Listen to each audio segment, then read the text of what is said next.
नहैले आज शैम्पू से आवता रे सोया सखी टेम्पू से। अरे ई तो पुरान के होए बे। अरे तो होई नए का सुन ना। बानी हम नहैले आज शैम्पू से आवता रे सोया सखी टेम्पू से। अरे कॉपीराइट आ जाइए बे। अरे लकिया का भजन है बाबू बासे क दे। बानी हम नहैले आज शैम्पू से आवता रे सोया हमर टेम्पू से। इतने भरे हमारा सब प्यार किया करी है कोसी है जवानी के कलेम्पू से। बानी हम नहैले आज शैम्पू से आवता रे सोया हमर टेम्पू से।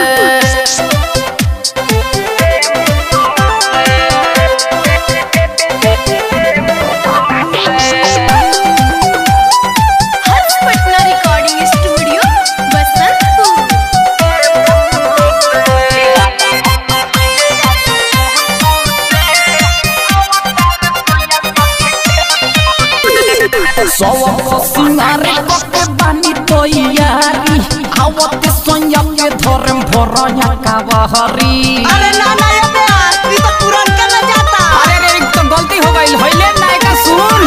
दिन दोपहर हम लगाइले हकीली मन होई खुश पलंग रात भर हिली।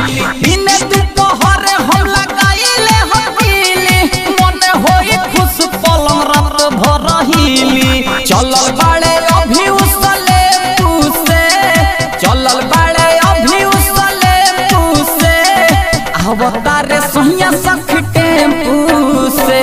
पानी हम नहैले आज शैम्पू से आवता रे राजा हमर टेम्पू से।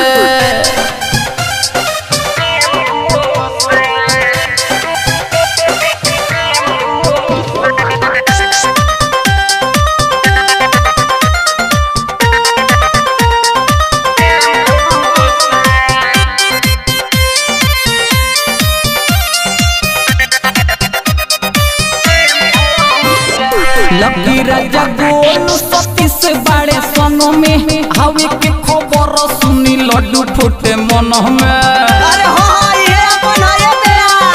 तो तुमको का लगाए बाबू लकिया अपना गाता है। से गम कौले रखब इतर भीतर मार के कोरा में सुताई कभी मासूम भतार के। से गम कौले रखब इतर भीतर मार के कोरा में सुताई कभी मासूम भतार के।